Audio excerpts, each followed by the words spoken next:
It's a very odd and very uneven, but not unenjoyable film. That's lots of uns, isn't it? So, directed by Gavin O'Connor, as they said, who did Jane Got a Gun, and the screenplay by Bill Dubuque, who was one of the writers on The Judge, that film in which, remember, Robert Downey Jr. came yes. on the show. That had a father-son thing. It was about a judge who may or may not have committed a crime, but he couldn't remember. And the point was because he was suffering from dementia, but he didn't want to admit that he was, because it would throw all the rest of his cases into an interesting, again, slightly flawed, but an interesting film. So again, here you have a father-son relationship. I mean, Ben Affleck talked about it in that clip, that the idea that the son is toughened up by his dad, who says, you know, you're different, but your difference is your strength, but you have to toughen up, you have to be strong. And there's actually those early scenes are not unlike some of the early scenes from An Officer and a Gentleman, in what happens to Zach Mayo, of course, your alter ego. Yeah, thanks. The thing with the film is, it sounds like a very intriguing premise. That, you know, that the central character played by Ben Affleck has certain social difficulties, but is also, you know, he has incredible math skills. And the problem with the film is it's not quite sure how to connect that up with the idea that he is also a samurai type, stealth warrior with these incredible. And then we give him backstory as to how that happened, but the film itself stylistically never quite makes a difference. So on the one hand, you get those scenes of him doing the thing of drawing, you know, writing equations on window, and he's written them all. There's a scene in which he's written them all the way around the room, and he's standing looking at all the figures, and he starts to see threes. And then Anna Kendrick's character comes in, and she sees the threes as well. She sees the pattern that nobody else sees, that he sees. And actually I quite like their relationship, the fact that they're both slightly uneasy with each other, but they both share this sort of understanding of math.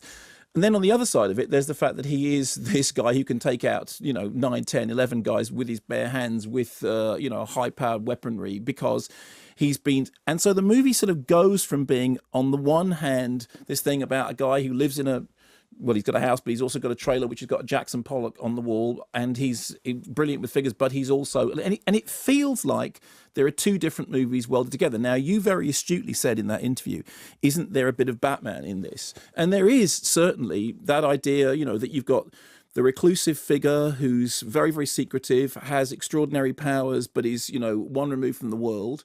And in the case of Ben Affleck's character, the difference is that Batman has a comic strip understanding of the world, which is a perfectly logical understanding of the world, but it is a particular understanding of the world. And the accountant is playing much closer to something which wants to be real. So when it goes into its outlandish stuff, which almost does tip into, it is kind of Le Samurai or, you know, superhero stuff, that does seem to come from a different movie, from a different side. So you get this peculiar collection of a different...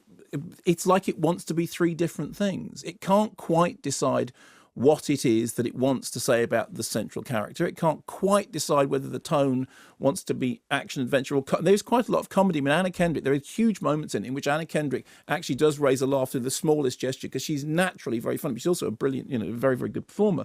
And yet the film itself can't quite decide the tone. We then move towards a denouement, which has got big twist coming, and which I'm not going to give away. But I said to you, what's the twist? Well, I'm not going to. But I said to you, you know, if it was telegraphed very heavily in advance. But that's okay. That in itself is not awful. So it's okay. It's entertaining up to a point. It's completely incoherent. I mean, it really is incoherent. It cannot decide how to deal with its subject. Well, and there's another thing which I think we could explain without giving anything away. J.K. Simmons is in it, and he's like a Treasury boss. Yes, and his side of the story, and he's launching this investigation as to who this person is and why. Who are they? Who is the accountant? That's right. He gets somebody into his office, and then this isn't giving anything away, is it, to say that he says, well, there's something in your past, so therefore you must do what I say. What you must do is go and find out who is the accountant. Yes. Well, actually, first of all, those sides of the stories they kind of never meet at all, and unless they're being very Except there is a sequence. I think this isn't giving us anything away. There is a sequence about 2/3 of the way through the film when literally J.K. Simmons explains the plot for about 10 minutes. In case you haven't heard it. No, well, of course you haven't. In the worst voiceover I have ever heard. He suddenly turns into this absolutely dreadful pastiche 40s noir. I was just a young rookie with my thing, doing the thing, but then this guy came, and you just go, really? Now? Really? Really? Yeah. People will differ on this. The reason I phrased the question to Ben Affleck about portraying someone with autism as someone, that there is a danger that it's cliched, and because if you have autism, it shouldn't be portrayed as a superhero power, as a special power. And I did think that it strayed into that area, that it made it almost like a glamorous superpower that he had. And I felt that was uncomfortable. I think that's what I mean in saying that it's confused about how to deal with its subject matter, because there are certain things in it in which it is, and Ben Affleck talked in that interview about, he wanted to research it properly, he wanted to find out whether I think the phrase he used was, is this okay?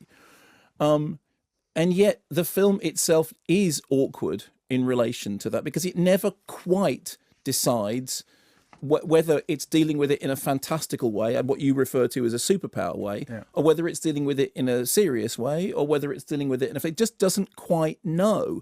And consequently, the two sides of Affleck's character, this is the thing I think that you were saying, that they don't seem to match up. That there is, on the one hand, the fact that he is... And plus...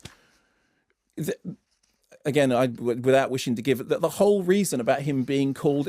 When you come to the end of the film, this is the only way of explaining it, when you come to the end of the film, you go, hang on a minute, why is he called in to do that? Why didn't he tell them that? Why is... Where? And if that... And that all then falls apart. But they're all very watchable. And it's... Yes, and that's the weird... That's why I was saying at the beginning that it's not unentertaining, but it is preposterous, and it is occasionally frustrating, but it's kind of... It's enjoyable, and yet it's a total mess.